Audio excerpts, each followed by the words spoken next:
अस्सलाम वालेकुम नाजरीन, हाईटेक न्यूज के खबरनामे में आपका खैर मकदम है। मैं हूं नेहा खान। नजर डालते हैं आज की अहम खबरों पर। सुप्रीम कोर्ट ने आज वक्फ तरमीमी कानून पर इंटरिम हुक्म दिया है और मरकजी हुकूमत से एक हफ्ते में जवाब दाखिल करने को भी कहा है। आइए देखते हैं इस ज़िम्न में सुप्रीम कोर्ट के वकीला ने क्या कहा है। सुनते हैं उनकी जुबानी सीधे सुप्रीम कोर्ट दिल्ली से। इस दौरान सुप्रीम कोर्ट के advocate Chandan Kumar, supreme court के एडवोकेट मुजीबुर रहमान और सुप्रीम कोर्ट के एडवोकेट बलराज सिंह मलिक ने हाईटेक टीवी से बात करते हुए तफसीलात बताई। आइए देखते हैं उनका क्या कहना है।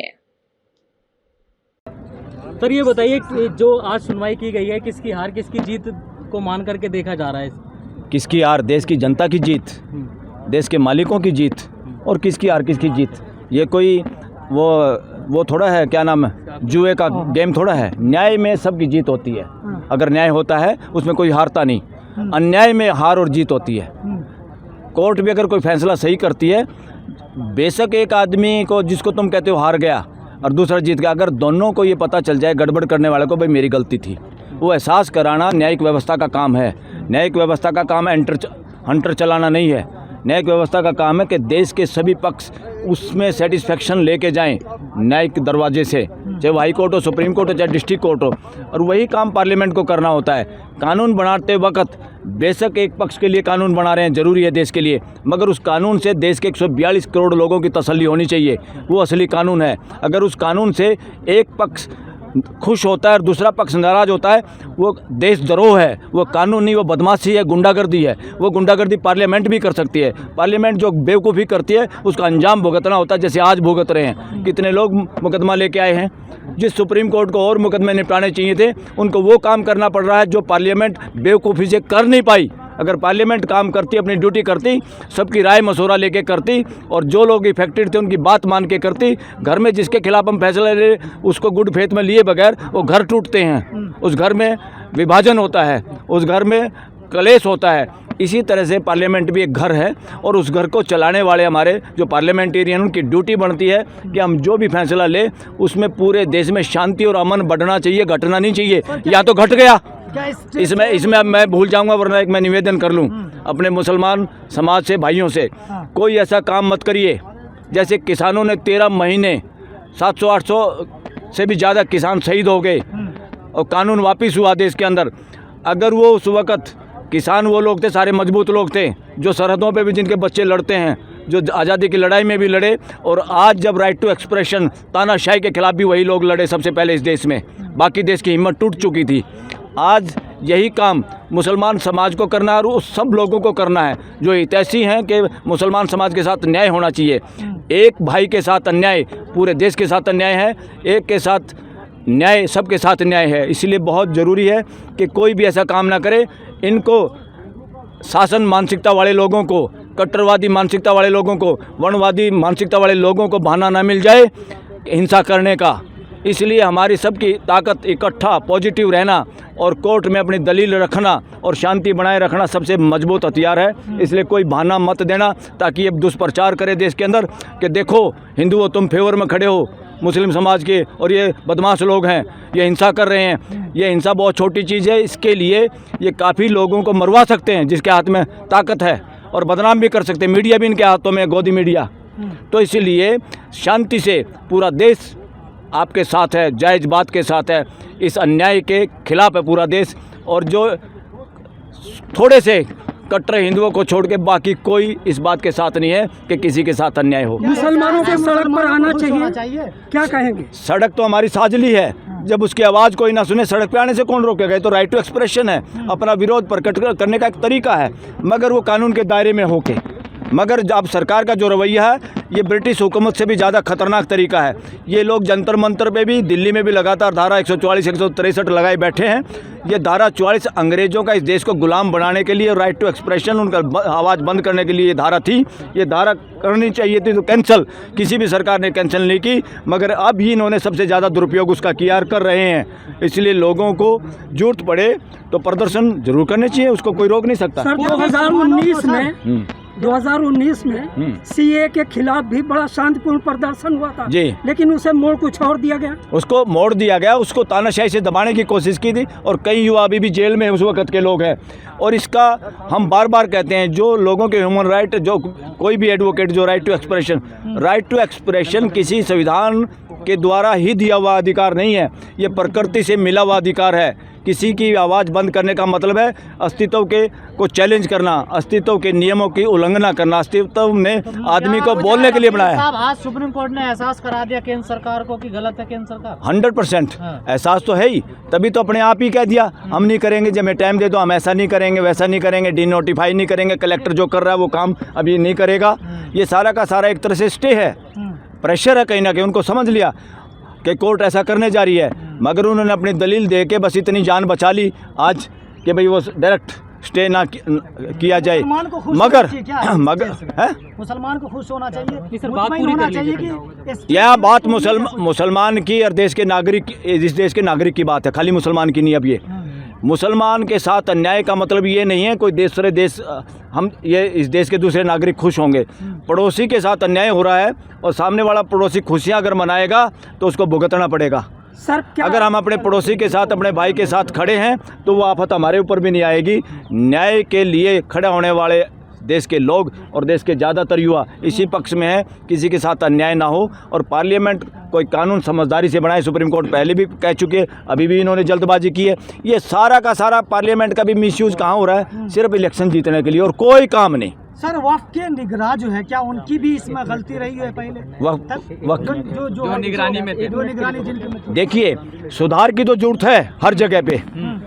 ये खाली सुधार फिर वक्फ में नहीं है और खाली मस्जिद में नहीं है, ये मंदिर में भी है, मठों में भी है।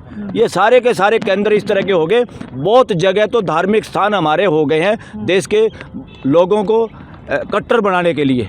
साइंटिफिक टेम्पर हमारा संविधान कहता है बनाना है, हमें हिसाब किताब लेना होगा। वो कानून बनाना चाहिए था कि जिसमें मंदिर भी आ जाए, मस्जिद भी आ जाए, गिरजाघर भी आ जाए और मठ भी आ जाए, सब आ जाए, ताकि कोई भी इस देश में मानवता के खिलाफ ना शिक्षा दे सके, ना प्रचार कर सके।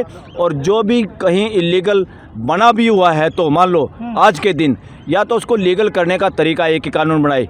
जैसे पंचायतों की ज़मीनों में कई राज्यों ने कानून बनाए कि भाई पंचायतों की ज़मीन पे झगड़े हैं गाँवों के और जिसने कब्जा किया हुआ है, तो कई स्टेटों ने कानून बना दिए कि भाई इसकी कीमत रख दो इस ज़मीन की, ताकि ये भी मालिक बन जाए और गांव से झगड़ा भी निपट जाए, पंचायत की आमदनी भी हो जाए। तो वक़्फ़ पे भी मान लो किसी का कब्जा है, लिटिगेशन है, सालों साल चलेंगे, अरे कानून बनाते, कोई ना कोई दर फिक्स करते, रीजनेबल बात करके पूरे समाज से, जो कब्जे में बैठे वो भी वक़्फ़ के जो लोग हैं वो भी समाज के लोग हैं वो भी, सबको बिठाते सोल्यूशन निकल जाता है। जब हम पूरा परिवार बैठता है तो कोई समस्या बचती है क्या? गड़बड़ी ये है कि जब हम परिवार को परिवार नहीं समझते, इकट्ठे नहीं बैठाना चाहते, लोगों को हिंदू मुसलमान के चश्मे से देखते हैं। एक ही चश्मा इस देश में चलेगा, मानवता का चश्मा, सिटीजन का चश्मा, भाईचारे का चश्मा। पार्लियामेंट का बनाया हुआ कानून जिससे हमारे देश में फ्रेटर्निटी कमज़ोर होती है, वो पार्लियामेंट का मिसयूज है। सुप्रीम कोर्ट का दिया हुआ कोई भी फैसला जिसमें देश में फ्रेटर्निटी, दिखाना पड़ेगा। सुन लो एक बात क्लियर करूं मैं, देश की पार्लियामेंट, देश की सरकार, bureaucracy, high court, supreme court, किसी के भी काम से देश में फ्रेटर्निटी भाईचारा कम होता है तो अनकॉन्स्टिट्यूशनल है, वो संविधान विरोधी है। ऐसे सारे काम संविधान विरोधी हैं और देश विरोधी हैं। यही है असली देशद्रोह। संशोधन के नाम पर एक बड़ा उल्टा क्लाज इसमें कि 5 साल नमाजी होने का प्रमाण जो मांगा जा रहा है, उसके बारे में क्या कहेंगे? ये बकवास है। कौन ठेकेदारी देगा भाई? कौन 5 साल से हिंदू, कौन जोत लगा रहा? हम तो बहुत सारे हिंदू हैं जोत और मंदिर में जाते भी नहीं और जाने की जरूरत भी नहीं समझते। मंदिर से ज़्यादा ज्ञान मेरा अपना दादा हमारे बुजुर्ग दे देते, क्या करेंगे मंदिर में जाके? और कुछ किताबें ऐसी जो हमारे समझ में भी नहीं आती। तो क्या इसका हमें जिंदा जो लोग हैं, अच्छे आचरण से जीने वाले जो लोग हैं, उनको फॉलो करने की जरूरत है किताबों से ज़्यादा। लेकिन यहाँ से कुछ एडवोकेट निकल रहे थे, वो कह रहे थे कि हिंदू पक्ष की जीत हुई है। क्या लगता है इस फैसले से किसी पक्ष की जीत हुई है? इसमें पक्ष वक्ष तो है ही नहीं कोई। इसमें भारत के एक नागरिक, एक समाज का एक तबका है जो उससे प्रभावित होता है। ये उनकी जीत है और उनकी जीत की खुशी में पूरा देश शामिल है, न्याय के पक्ष में पूरा देश है। लेकिन जिस तरीके से इसमें कहा गया है कि अरे बहुत सारे जिसकी बात कह रहे हैं ना, बहुत सारे देश का तो उल्लू बनाया जा रहा है। इस राजनीति ने देश का उल्लू बना दिया। बहुत सारे लोग तो आज के दिन, कोई तो बेचारा 80 करोड़ लोगों में शामिल है जिसको निःशुल्क राशन मिल रहा है। कहीं पे किसी के नौकरी कर रहे हैं, ट्रांसफ़र का चक्कर है, किसी के इंटरव्यू आए हुए हैं, उनको अपॉइंटमेंट का वो है। तो कहीं ना कोई लोग सरकार से जुड़े हुए हैं और हमारा देश इतना कमज़ोर कर दिया, पूरे देश को भिखमंगा कर दिया, पूरे देश को रीढ़ की हड्डी ऐसे टेढ़ी कर दी और सब लोग सरकार के नॉनसेंस पे और सरकार की बेवकूफ़ियों पे बोलने का हमारा अधिकार भी छीनता जा रहा है। और देश में बोलने का अधिकार और भ्रष्टाचार का जो मेडल है, गोल्ड मेडलिस्ट है भ्रष्टाचार में इंडिया। बोलने के अधिकार के मामले में सबसे घटिया इंडेक्स हमारा, हम सबसे फिसड्डी हैं बोलने की आज़ादी में इस दुनिया के अंदर। इससे साबित होता है कि हमारा तंत्र जिन लोगों के हाथ में, वो नालायक लोग हैं, बेवकूफ़ लोग हैं, नकारा लोग हैं। तो मेजोरिटी के नाम पे कोई ये सोचे मैं राज करूंगा तो वो शासन मानसिकता है। देश में राजशाही नहीं है, देश में डेमोक्रेसी है और डेमोक्रेसी के असली आधार, असली पावर हाउस देश की 142 करोड़ की जनता है। ना कोई पार्लियामेंट है, ना कोई चीफ सुप्रीम कोर्ट है, ना कोई राष्ट्रपति, ना कोई प्राइम मिनिस्टर, ना चीफ मिनिस्टर।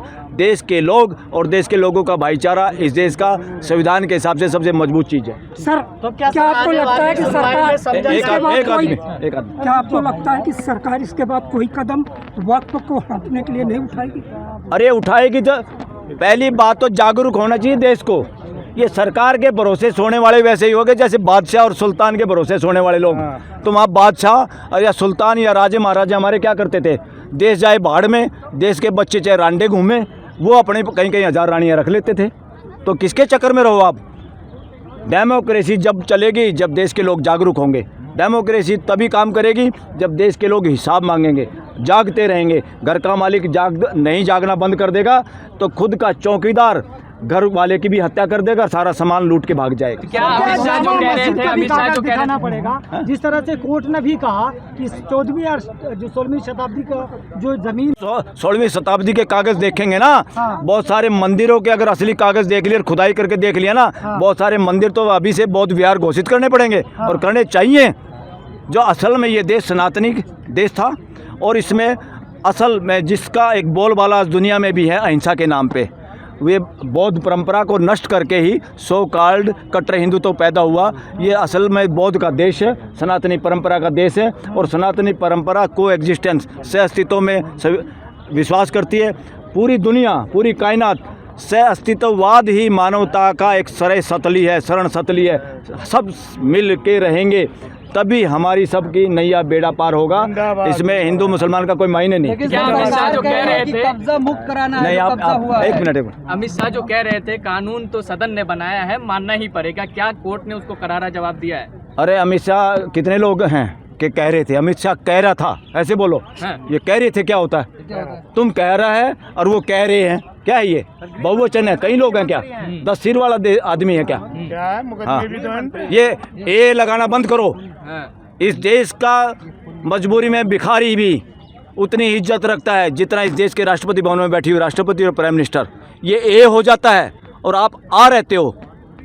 अमित शाह कह रहा था, गलत कह रहा था, नॉनसेंस भाषा बोल रहा था। उसको मालूम नहीं कि तुम्हारे बनाए हुए हर कानून को नेस्तानबूद कर सकती है सुप्रीम कोर्ट और हाई कोर्ट और देश के वकील। वो गलत कह रहा था, उसको पूरा पता नहीं है संविधान में क्या क्या प्रोविजन है। कानून निरस्त होगा? निरस्त शब्द भी एक घटिया नेगेटिव शब्द है। भंग हो जाएगा। जो चीज़ें संविधान के खिलाफ हैं उसको भंग होना ही पड़ेगा, आज नहीं तो कल। बशर्ते देश के लोग, हमारे युवा जागरूक रहें। और आप लोग भी, मुसलमान समाज को भी है और हर समाज को रिक्वेस्ट है, आप खाली दायरे में मुसलमान वाले बाड़े में ना रहिए। आप भारत के नागरिक हैं और पूरा भारत का समाज आपका अपना है। उस फ्रेटर्निटी को बढ़ाइए। ये कानून तो धराशायी हो जाएंगे और भी आएंगे, वो भी हो जाएंगे। आज हमारे साथ इतने बड़ी तादाद में हिंदू, हमारे एडवोकेट हिंदू लोग रहे तो हम कैसे बाहर नहीं रहेंगे? एक मिनट, कब्जा हुआ था वो कब्जा मुक्त होगा क्या? सरकार के लिए जागरूक करने के लिए मुस्लिम कौम को जागरूक किया जाएगा। जो गरीब है उनको हक नहीं मिला, हक मिलेगा इस कानून से। ये जागरूक की भाषा के पहले हिंदुओं को तो जागरूक कर लो। कितने सारी कमियां हैं हमारे सिस्टम में। फुटपाथों पे मंदिर बने हुए, आने जाने के रास्ते रुके हुए हैं। काहे के जागरूक के ठेकेदार बने? पहले अपना घर साफ करो, फिर अपने भाई को कहो, फिर पड़ोसी को कहो। बहुत बढ़िया। एक बार और चंदन कुमार, बांकी बिहारी सेना को रिप्रेजेंट करता हूँ। क्या रहा जो फैसला रहा जो बताया गया कोर्ट में, किसकी जीत और किसकी हार मानी जाए? नहीं देखिए, कोर्ट की बातें जो होती है कोर्ट प्रोसीडिंग से चलता है, इसमें जीत और हार अभी नहीं है क्योंकि ये कोई फाइनल ऑर्डर नहीं है। क्योंकि पिटीशंस फाइल हुए थे तो पिटीशंस फाइल होने पर 2 पॉइंट पे कोर्ट ने सेंट्रलाइज किया है कि एक तो नॉन मुस्लिम उस बोर्ड में और दूसरा जो एज इट इज जो वक्फ की जो प्रॉपर्टी है, इन दोनों पॉइंट को सेंट्रलाइज करते हुए हम लोगों को रिस्पोंडेंट्स को 7 दिन का समय दिया है काउंटर दाखिल करने के लिए और अगली सुनवाई के लिए 20 मई तक की तारीख मुकर्रर की रही। तो 20 मई तक इंटरिम स्टे है, लॉ पे स्टे नहीं है, वक्फ की प्रॉपर्टी पे इंटरिम स्टे है। ठीक है, मतलब ये थोड़ा सा समझा दीजिए आसान शब्दों में, कैसे समझा जाए इसको? देखिए, कोई भी पिटीशन जब फाइल होती है बेंच में तो बेंच दोनों तरफ से काम करती है। तो जब पिटीशंस फाइल हुई है तो काउंटर के लिए कहा गया है, काउंटर के बाद फिर उन्हें रिजवाइंडर के लिए कहा जाएगा, उसके बाद फाइनल हियरिंग पर आएगा तब आएगा। चूँकि पार्लियामेंट से अमेंड हुआ है और प्रेसिडेंट की मंजूरी मिल चुकी है तो ऑफिशियली स्टे नहीं होता, इसलिए इंटरिम नेक्स्ट हियरिंग तक वक्फ की प्रॉपर्टी एज इट इज है और नॉन मुस्लिम अभी बोर्ड में नहीं आएंगे, बस यही है इतना। ठीक, तो सुनवाई रही है पूरी, खास किन बिंदुओं पर रही और क्या माना जाए आज की सुनवाई? देखिए, सुप्रीम कोर्ट ने ये तो मान लिया था कानून में दिक्कतें हैं और हम इस पे नोटिस इशू करेंगे, लेकिन सुप्रीम कोर्ट ने ये भी माना कि एक एक्सेप्शनल केस है, इसके अंदर इंटरिम ऑर्डर देना ज़रूरी है, इसके ऊपर स्टे लाना ज़रूरी है। और उसी चीज़ को चलते सुप्रीम कोर्ट ने अपना कल रुख तय कर दिया था कि हम किस चीज़ के ऊपर फैसला देने जा रहे हैं। उन 3 चीज़ों के ऊपर पहली चीज़ ये थी कि जो वक्फ बाय यूज़र नहीं ख़त्म होना चाहिए, दूसरी चीज़ जो है नॉन मुस्लिम्स जो है वो बोर्ड में नहीं डाले जाने चाहिए, तीसरा कलेक्टर को जो है पावर जो दी गई है ये नहीं दी जानी चाहिए। तो आज यूनियन ऑफ इंडिया ने कल समय मांगा था कि सर हमें थोड़ा सा टाइम दे दो इस चीज़ के ऊपर, हम कल आते हैं थोड़ी सी तैयारी के साथ। तो आज यूनियन ऑफ इंडिया कोर्ट में अपना सबमिशन देते हैं कि जनाब जिस 3 चीज़ों को लेके आप इस कानून पे स्टे लगाने जा रहे थे, रोक लगाने जा रहे थे, वो 3 चीज़ें हम आपकी मानने को तैयार हैं। ना तो हम कोई अपॉइंटमेंट करेंगे बोर्ड में किसी का, ना जो है कलेक्टर किस तरीके का एक्शन लेंगे, और ना ही जो कोई भी प्रॉपर्टी है चाहे वो रजिस्टर्ड है या अनरजिस्टर्ड है उसको हम डिनोटिफाई नहीं करेंगे। तो यूज़र की जो बात वक्फ बाय जो यूज़र है, तो ये तीनों चीज़ें जो थी हमारी जो प्राइमरी था कि हमें इंटरिम इस चीज़ों पे मिलना चाहिए, वो सरकार ने मान लिया और कोर्ट ने नोटिस कर दिया। अब 7 दिन का टाइम दिया है यूनियन ऑफ इंडिया को अपना काउंटर एफिडेविट जमा करने के लिए। तो अगली सुनवाई 7 दिन के बाद होगी? नहीं, उसके बाद फिर हमें 5 दिन का रिजॉइंडर का टाइम मिला है, 5 मई को अगली डेट है। 5 मई को अगली डेट जी। तो 1 हफ्ते बाद ये रिमाइंडर है कि क्या चीज़ का? ये रिप्लाई जो स्टेट हमें रिप्लाई देगा रिटर्न में, ये उसके लिए 7 दिन का टाइम है। फिर उस रिप्लाई का एक रिप्लाई जाता है, रिजॉइंडर बोलते हैं, तो वो उसके लिए हमें फिर आगे 5 दिन का टाइम दिया गया है। तो क्या इसको किसी बड़ी जीत की तरफ या किसी बड़े फैसले की तरफ इसको बिल्कुल बिल्कुल बिल्कुल देखिए, पहले ये कानून अगर देखा जाए तो प्राइमा फेसाई जो ये कानून है ये संविधान के खिलाफ है, संविधान के बहुत सारे जो आर्टिकल्स हैं उनके खिलाफ था और सुप्रीम कोर्ट इस चीज़ को पहले ही दिन समझ गया था और इसीलिए सुप्रीम कोर्ट ने जो है इस पर इंटरिम रिलीफ देने की हमें बात की थी। जिसे मुस्लिम पर्सनल लॉ बोर्ड ने कहा कि हम देशव्यापी आंदोलन चलाएंगे, तो एक तरफ तो अदालत में सुनवाई चल रही है, दूसरी तरफ अगर लोग प्रोटेस्ट करते हैं तो क्या इससे कोई फैसले पर या कोई सुनवाई पर कोई इसका इफेक्ट पड़ेगा?